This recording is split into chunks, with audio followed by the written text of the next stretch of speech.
Welcome to the Slop Temple. We pray this video helps.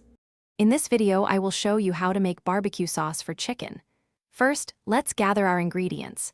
You'll need staples like ketchup, apple cider vinegar, and brown sugar.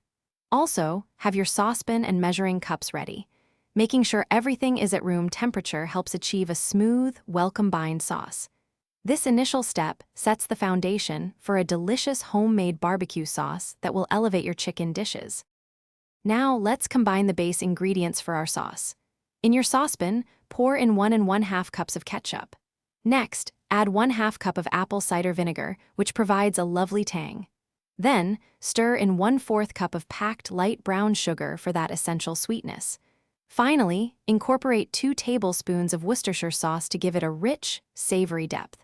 Mix these well until fully combined. With our base mixed, it's time to enhance the flavor profile. Add 1 teaspoon of smoked paprika for a wonderful smoky note and 1/2 teaspoon of garlic powder.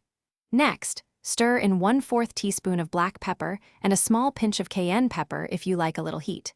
Bring this mixture to a gentle simmer over medium-low heat. Let it cook for about 15 minutes, stirring occasionally to allow the flavors to meld beautifully. Our delicious homemade barbecue sauce is almost ready. The most important final step is to let it cool completely.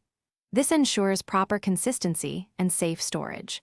Once cooled, transfer your sauce into an airtight container or a clean glass jar. You can then refrigerate this wonderful sauce for up to 2 weeks.